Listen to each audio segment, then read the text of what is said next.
La chute du cours de l'or est-elle enfin terminée? Cette chute de 30 depuis le record historique établi à la fin du mois de janvier dernier, cette chute de 55 pour le cours de l'argent métal depuis son record établi à la fin du mois de janvier dernier. Faut-il enfin revenir à l'achat? Quel prix revenir à l'achat? Quels sont les fondamentaux qui vont décider du bon timing pour revenir à l'achat sur l'or? Et puis, y a-t-il vraiment y a-t-il vraiment des banques centrales d'Asie qui, au moment le plus chaud des tensions géopolitiques au Moyen-Orient, ont-elles revendu un peu de leur or pour, par exemple, soutenir leur taux de change? Car vous savez, j'en ai parlé beaucoup dans mes émissions Fast and Forex, que ces devises émergentes qui d'ailleurs depuis rebondissent, c'était une des conséquences immédiates à envisager de l'évolution plutôt favorable de la situation géopolitique entre les États-Unis et l'Iran. Mais pendant la période la plus dure, est-ce que ces banques centrales ont vendu de l'or ou non? Vous avez pu lire ci et là dans certains articles de presse que c'était une possibilité. Et rassurez-vous, puisque le tout dernier rapport publié par le World Gold Council, qui est l'association mondiale des compagnies minières d'or, des mines d'or, et qui ils font beaucoup de recherches sur les fondamentaux de l'or, vous verrez que non, les banques centrales continuent d'acheter et les banques centrales vont continuer d'acheter. Alors, moins 30 pour l'or depuis son record de janvier. Ça pique quand même pour ceux qui ont payé en janvier. Moins 50 pour l'argent. D'ailleurs, rappelez-vous, puis fin janvier, je vous dis l'argent, moi, ça m'intéresse à 50 $. Ah, c'est fait. Il s'en est approché et on vient de 120 $ les amis. Alors, moi, je vous avais dit que à 50 $, j'achetais l'argent. Enfin, entre 50 et 55. Est-ce que je confirme? Est-ce que je confirme pas? Je vous avais dit, moi, que je commençais à m'intéresser à l'or sous les 4000. Il y est passé. Alors, est-ce que j'y reviens maintenant ou pas? Bon, on va faire plein de choses dans cette nouvelle édition du Fast and Forex. Tellement de choses que je suis obligé de noter mes petites notes, de noter mon plan. Alors, première partie, donc oui, je vais reprendre avec vous les signaux techniques. Je vous ai fait une vidéo fin mai en vous expliquant, en faisant une liste des signaux techniques de faiblesse de l'or. Tous, ils ont tous fonctionné. Ça a sérieusement droppé depuis fin mai. Donc j'en reprends certains. C'est pas pour dire ça a marché, j'ai eu raison, peu importe. C'est pour voir si les objectifs ont été faits. Et puis reprendre aussi des structures pour comprendre un peu. Et en fait, ces structures baissières qu'on pouvait voir en avril-mai, du coup, est-ce qu'elles s'épuisent? C'est terminé? Ouais, c'est ça l'intérêt de reprendre, hein. C'est pas du tout, je l'avais dit, je l'avais pas dit. On s'en fiche complètement, quoi. Bon, alors ensuite, quand revenir à l'achat? À la fois selon des considérations d'analyse technique et selon des considérations de corrélation fondamentale et de perspective fondamentale. Vous allez voir, en réalité, souvent je vous en liste beaucoup, mais il n'y en a que 2 ou 3 qui comptent vraiment. Peut-être même que 2 qui comptent vraiment pour l'or. Donc, bon, on peut toujours écrire des dossiers de 50 pages sur les fondamentaux de l'or. Je vais vous montrer, moi, les seuls qui comptent et c'est ça qu'il faudra surveiller. Alors justement, je vais revenir sur ce rapport du World Council sur les banques centrales pour vous rassurer sur ce sujet. C'est complètement faux et archi faux. Peut-être que ça a été marginal, peut-être que certaines banques centrales d'Asie ont dû séparer un peu de leur or pour soutenir leur devise, mais c'est pas officiel. D'ailleurs, si c'est elles l'ont fait, il n'y aura jamais de déclaration officielle. Parce qu'officiellement, elles continuent, elles envisagent toujours d'acheter de l'or. Donc oui, les replis de l'or, bien sûr, se payent. Pour autant, toute la phase haussière qui a eu lieu entre 2024, cette phase verticale entre début 2024 et début 2026, elle est terminée. Ça, vous le savez. Je vous ai expliqué à plusieurs reprises que le régime technique a changé. Mais même si on est en trading range, imaginons que l'or maintenant évolue entre 3500 et 5000. Bon, ça s'achète quand même entre 3005 et 4000 du coup. Voilà, c'est ça que je veux dire en fait. Ça s'achète toujours sur support. Euh, Bien sûr, un mot technique sur l'argent métal du coup. Et puis, alors le pétrole, la normalisation technique est acquise. J'en ai déjà parlé, rappelez-vous, le marché est revenu dans le gap haussier du lundi de mars. Donc ça, ce sont quand même des perspectives de désinflation pour les prochains mois et ça peut avoir un impact sur la réserve fédérale des États-Unis. Pareil, rappelez-vous, l'engrais urée. C'est fait. Retour au monde d'avant. Sur le plan de l'analyse technique, c'est tout ce que je constate. Sur le plan de l'analyse technique, le prix de l'engrais urée du Moyen-Orient est revenu au monde d'avant, c'est-à-dire un prix avant l'envolée qui a suivi le début des opérations militaires du 28 février. Alors, c'est un fast forex un peu complet et à 80% sur l'or. Donc, la chute de l'or est-elle terminée? Eh c'est ce dont nous allons parler. Bienvenue, nouvelle édition du Fast and Forex.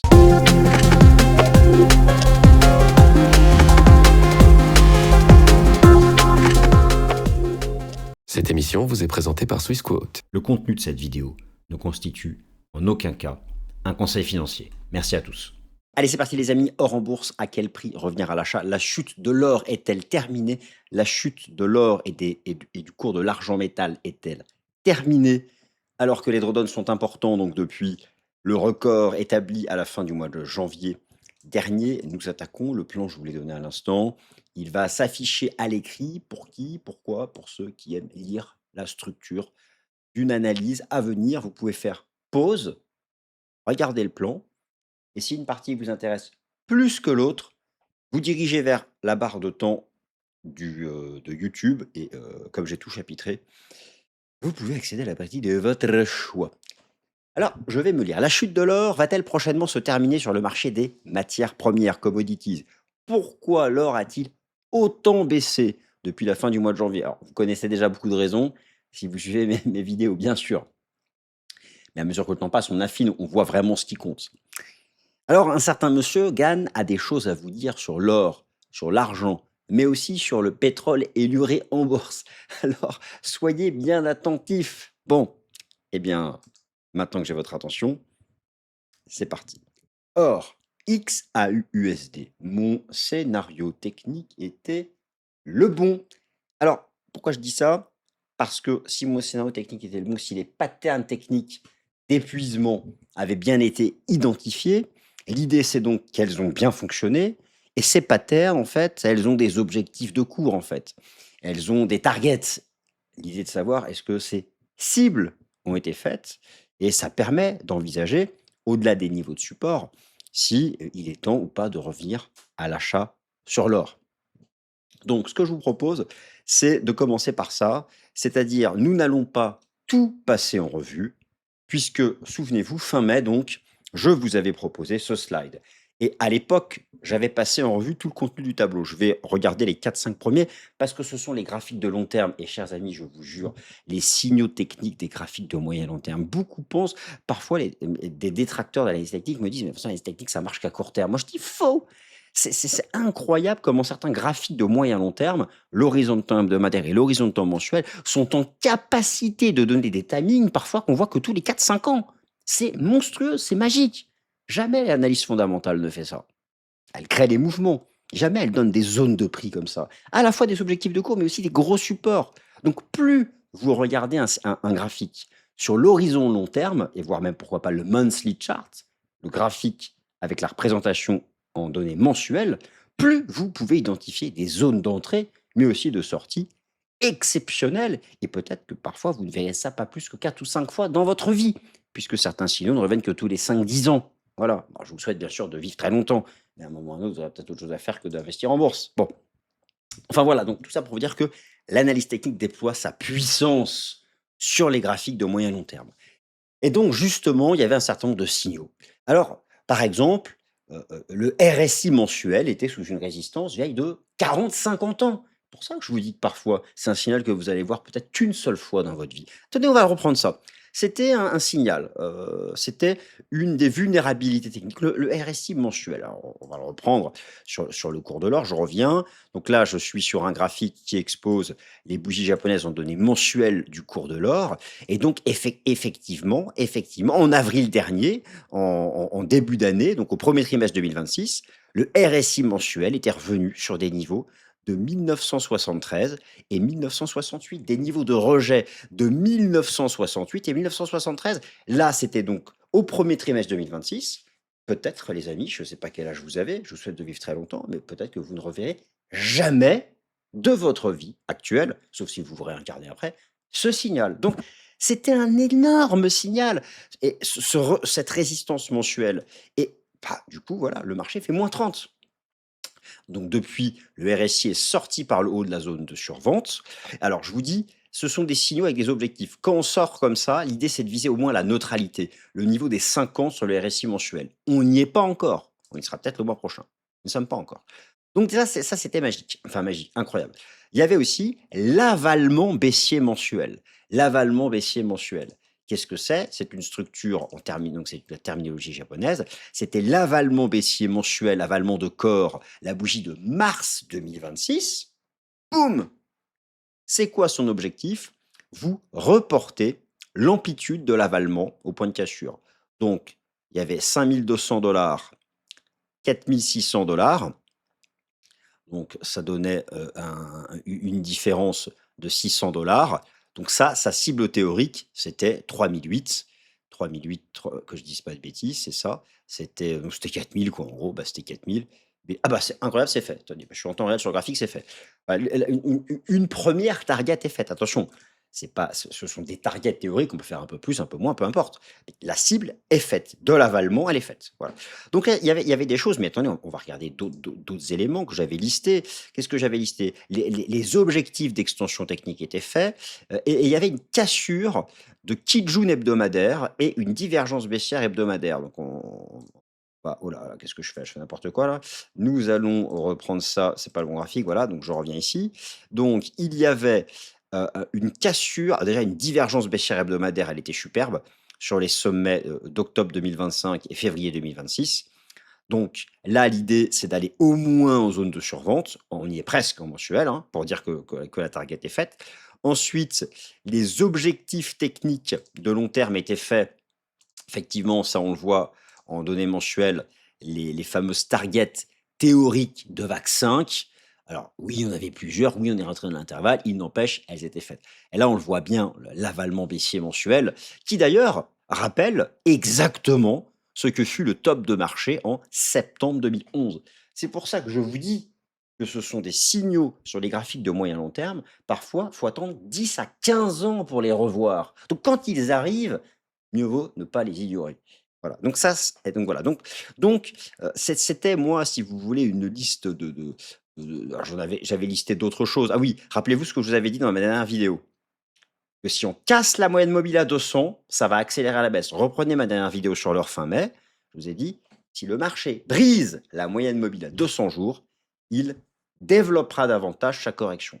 Il a brisé le vendredi 5 juin, il a brisé le vendredi 5 juin sa moyenne mobile à 200 jours. Et il a perdu 500 $ dans la foulée. Et en fait, le marché répète exactement des schémas correctifs qu'il a pu proposer dans le passé, suite à des grandes phases haussières, cassure de la SMA 200. Vous voyez, on rentre dans un gros range. Voilà, c'est là la SMA 200. La dernière fois qu'on l'avait dépassée à la hausse, c'était en octobre 2023. Il y a eu une hausse de octobre 2023 à janvier 2026, et là, on est dans une phase corrective. Voilà.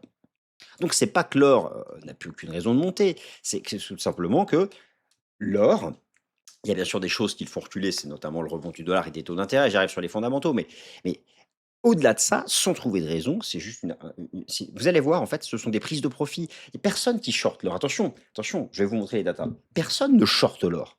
Les banques centrales achètent encore, les gérants vont acheter aussi encore. Simplement, ils prennent leur profit, c'est du deleveraging. Donc, parfois, on pose la question: «Ah, je ne comprends pas pourquoi l'or baisse, le Moyen-Orient, et cetera».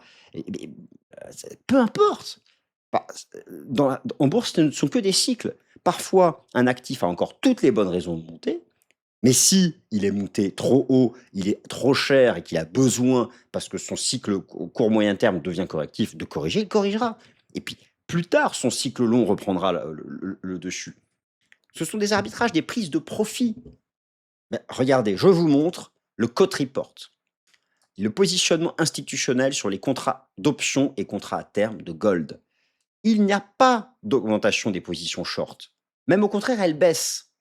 Donc vous allez me dire: «Mais pourquoi ça baisse?» Il n'y a pas de position short. Parce qu'il y a une réduction des positions longues. Regardez l'histogramme bleu. Il y a une diminution des positions longues. Donc en fait, quand vous avez un prix qui baisse, donc là, l'or depuis son record de janvier, il a fait moins 30. Les moins de 30% de l'or de baisse, ce n'est pas des gens qui vendent. Ce n'est pas des gens qui vendent agressivement, ils ne sont pas short sellers. Donc c'est pas une vente agressive qui joue contre les fondamentaux de l'or. C'est une diminution des achats, une prise de bénéfice. Parce que une prise de bénéfice pour sécuriser des gains, parce qu'un gérant, lui, gagne de l'argent quand il fait les gains. Et pourquoi? Parce que ça monte depuis 4 ans. Voilà. Donc c'est bien ça c'est très important d'étudier le positionnement pour bien distinguer une vente, une baisse qui serait une vente pour sanctionner des fondamentaux, d'une baisse de 30% qui est en fait une phase de prise de profit d'investisseurs qui ont acheté il y a 4-5 ans et qui gagnent la terre, qui se blindent et qui étaient blindés. Alors oui, bah, ceux qui sont arrivés là, qui ont acheté en novembre, en décembre dernier, en janvier, février, parce que le Moyen-Orient, parce que l'Iran, je comprends pas, j'ai acheté l'or, je me fais éclater, je perds 20%, ouin ouin. Bon, bah, je vous dis ça, je leur dis à ce moment-là simplement, mauvais timing. Vous êtes entré dans l'euphorie en bourse. Les tops se construisent toujours dans l'euphorie, les bottoms dans le peur, le pessimisme et la capitulation. Là, c'était la phase d'euphorie finale en début d'année. Et moi, d'ailleurs, je connais quelqu'un, je me rappelle, ça c'est assez triste, mais quand l'argent a accéléré au-dessus des 100 $, je me rappelle en début d'année, il me dit: «Je viens d'acheter l'argent, c'est incroyable et cetera, ça va contre le dollar, c'est pour me couvrir contre l'inflation et cetera», et alors qu'il avait jamais passé un ordre de sa vie en bourse. C'est typiquement ce qu'on observe en phase finale de hausse.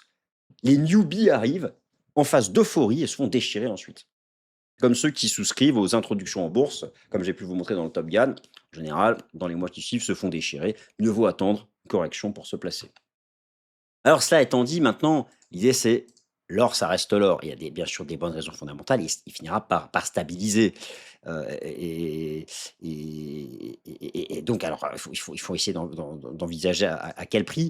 Voilà, donc là, il y avait un certain nombre de choses. Donc la moyenne mobile à 200 jours, voilà, bah, là, je l'avais mis en pivot cyclique. Donc le marché est passé en dessous. Donc voilà, il y a eu effectivement la baisse depuis la moyenne mobile à 200 jours. Alors cela étant dit, or, quand revenir à l'achat et à quel prix? Parce que oui, bien sûr que la tendance de fond de l'or est archi bullish et toutes les bonnes raisons de le rester. Vous allez voir l'étude des banques centrales que je vais vous montrer plus tard dans cette vidéo. Or, quand revenir à l'achat et à quel prix? Déjà, oublions l'analyse technique. Il y a plein de fondamentaux qui influencent la tendance de l'or. La demande physique, donc industrielle, en joaillerie, la demande aussi des banques centrales, la demande financière via les ETF, les contrats à terme, les contrats futurs, les contrats d'options, etc. Parmi tous ces fondamentaux, 3 font la pluie et le beau temps. Les anticipations de politique monétaire de la Réserve fédérale des États-Unis. J'ai fait une vidéo Top Gun récemment sur ce sujet. Vous avez vu les chiffres de l'inflation la semaine dernière. Ça va être le sujet qui va nous occuper tout l'été. Est-ce que la Fed va monter les taux à la rentrée ou pas?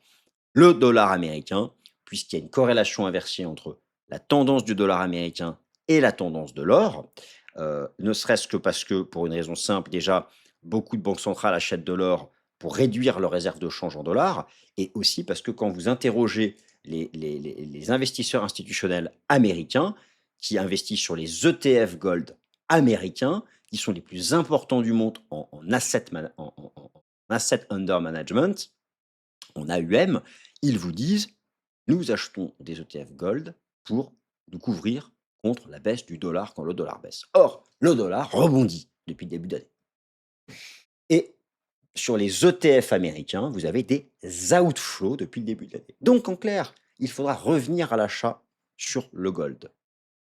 Quand le risque d'une hausse de taux de la Fed sera écarté, quand le dollar aura cessé son rebond et quand vous observerez un retour des inflows sur les ETF Gold US. Donc j'illustre mon propos avant de vous donner quelques considérations techniques.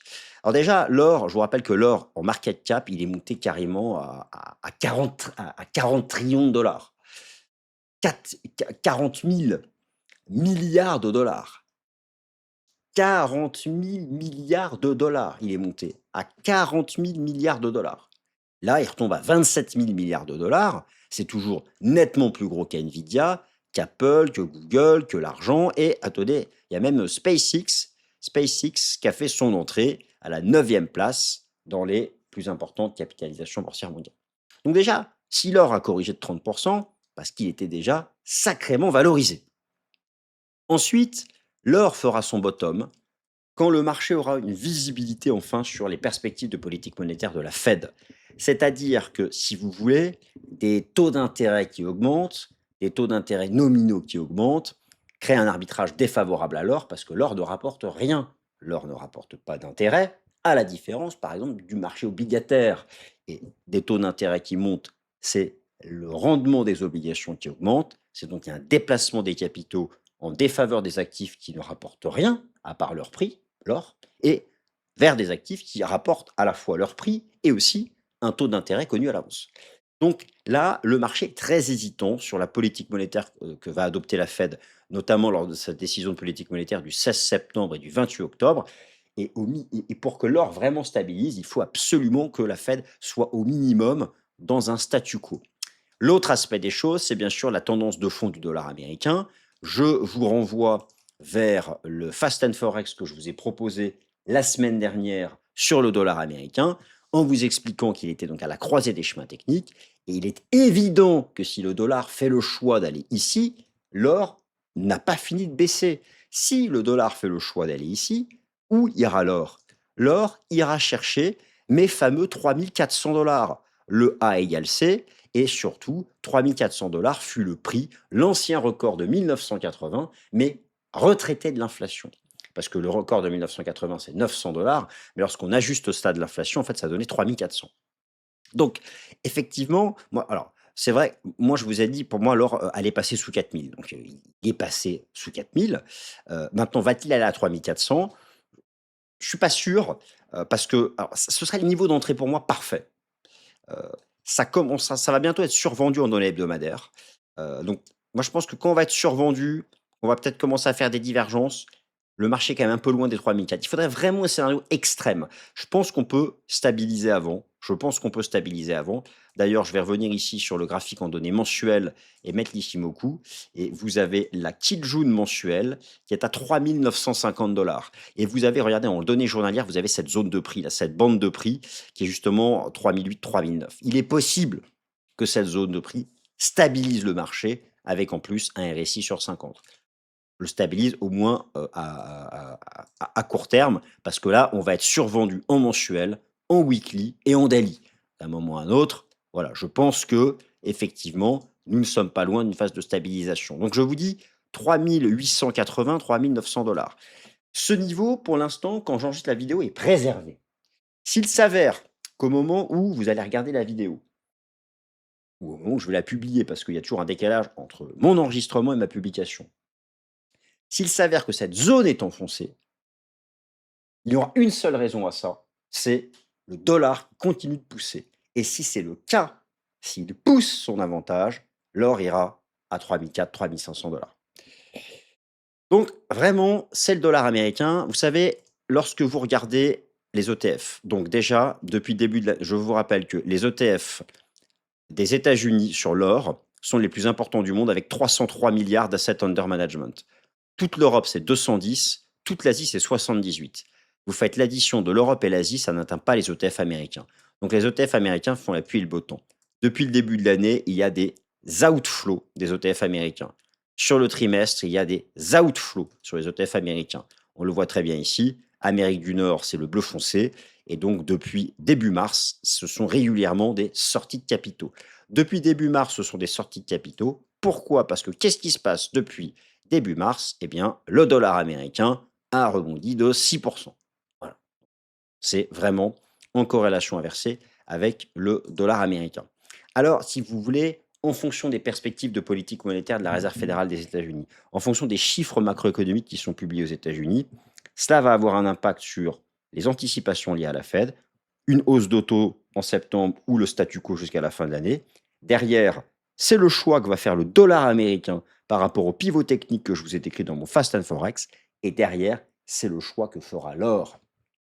Le choix que fera l'or entre soit scénario 1, stabiliser sur 3880 $, 3900 $, les niveaux de support que je vous ai montrés, et commencer un rebond ou une stabilisation, briser cette zone des 3880 $, 3950 $, avec un dollar US qui casse une résistance, il n'y a plus grand-chose en fait avant 3004, 3500 $, qui là pour le coup est un niveau qui tiendra, sur lequel moi j'y vais avec toute confiance, peu importe les fondamentaux, tellement il s'agit d'un gigantesque et énorme niveau technique, les 3004, 3500 $. Mais franchement, je pense pas qu'on va y aller, je pense pas qu'on va y aller, ça commence à vraiment être sérieusement survendu. Et donc oui, donc je vous rappelle, hein, donc ce ne sont pas des shorts agressifs de l'or, c'est du deleveraging, ce sont des prises de profit. Donc tout ça, c'est très simple. Quand vous avez un actif qui perd 30 parce que ce sont des prises de bénéfices, c'est beaucoup mieux que perdre 30 d'avoir une explosion des positions short à effet de levier. Là là, ce serait il faudrait commencer effectivement à, s'interroger. Je continue. Central Bank Gold Reserve Survey, les banques centrales ne vendent pas. Donc ça, c'est important. Les banques centrales ne vendent pas. C'est l'enseignement du tout dernier rapport publié par le World Gold Council. Et en réaction, beaucoup d'articles de presse qui disaient que l'Asie vendait son or pour soutenir ses devises face au dollar, etc. Ouais, ça a peut-être été fait très marginalement, mais il y a une étude qui a été faite par le World Gold Council, justement, qui a été faite par le World Gold Council auprès de 76 banques centrales entre le 5 février et le 19 mai. Auprès de 76 banques centrales entre le 5 février et le 19 mai. Donc en plein cœur de cette période justement de crise géopolitique. Et les enseignements de cette étude, c'est que non seulement les banques centrales ont augmenté, ont accéléré leur accumulation d'or, c'est que les perspectives sont positives, que 89% des banques centrales estiment que les réserves d'or mondiales vont encore augmenter au cours des 12 prochains mois, 45% des banques centrales disent qu'elles vont augmenter leurs propres réserves d'or au cours des 12 prochains mois. Elles rappellent que leur motivation essentielle, c'est justement le dollar américain. Donc au final, c'est probablement le facteur fondamental majeur de corrélation, la tendance du dollar américain par rapport à la dynamique globale que va donner l'or. Donc oui, clairement, clairement, les banques centrales, peut-être que parfois de manière très conjoncturelle, certaines banques centrales d'Asie ont pu, par exemple, pour soutenir leur devise face au dollar américain, utiliser un peu de leur or, mais au final, en termes de tendance de fond, elles ont toutes les bonnes raisons de continuer d'accumuler de l'or. C'est pour cela que, si vous voulez, des retours sur support technique majeur doivent toujours donc être mis à profit sur le cours de l'or. L'argent métal, alors rappelez-vous, l'argent métal, je vous ai, depuis le début de l'année, dit, moi, j'achète à 50 dollars. Alors, j'affine, j'ai une zone dite de DCA, DCA pour Dollar Cost Averaging, comprise entre 47 dollars et 54 dollars. Alors, où en est-on sur le cours de l'or au moment où j'enregistre cette vidéo?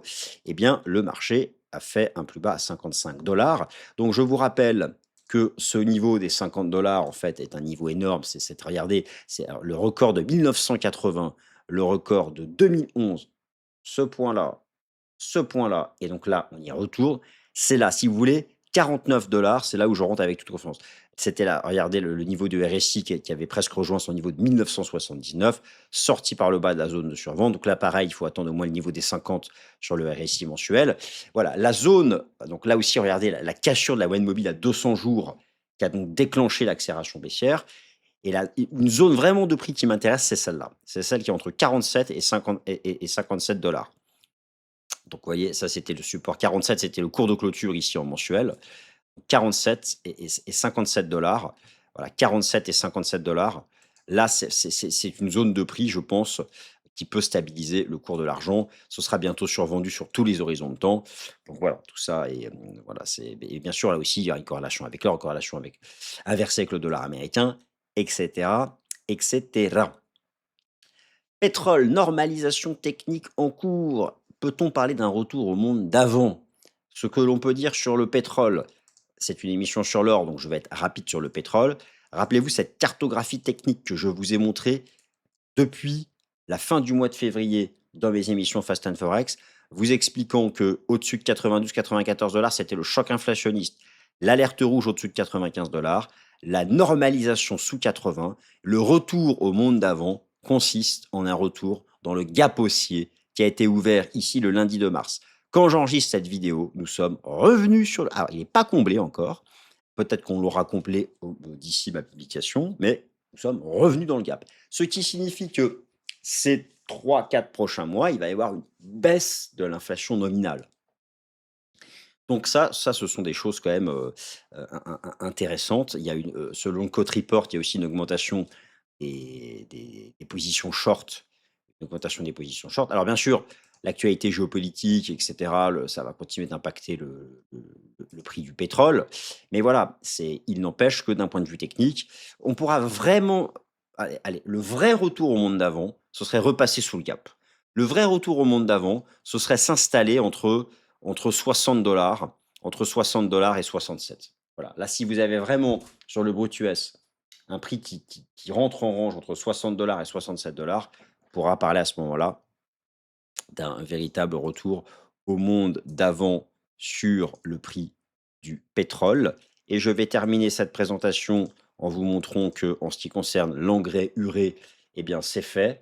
Nous sommes revenus donc sur des prix d'avant. Donc, pour l'engrais urée, je vous rappelle qu'il y en a plusieurs. Il faut s'intéresser à l'engrais urée du Moyen-Orient, granular. Rappelez-vous, je vous ai montré, c'est des petites billes blanches.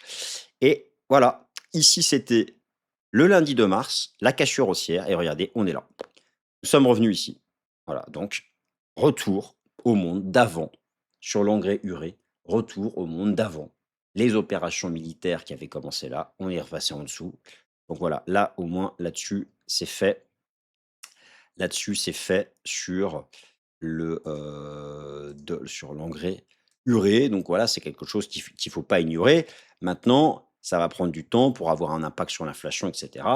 Rappelez-vous, hein, la hausse de toutes ces matières premières, ça a mis 1 mois, 2 mois à impacter les taux d'inflation à la hausse. Maintenant, pour que ça impacte les taux d'inflation à la baisse, il va falloir aussi être un peu patient. Mais en tout cas, voilà, il y a des choses qui se sont normalisées. Voilà, chers amis, eh bien, je vous laisse avec ce graphique sur les ETF Gold. Merci à toutes et à tous de votre attention. Ce contenu est informatif et éducatif destiné aux personnes connaissant les marchés financiers. Il ne constitue pas un conseil en investissement, juridique ou fiscal. Le trading et l'investissement comportent des risques, notamment la perte de capital. Les CFD et actifs numériques sont volatiles et ne conviennent pas à tous. Swissquote décline toute responsabilité quant à l'exactitude du contenu ou aux pertes liées à son usage. Produits et services disponibles selon la législation en vigueur.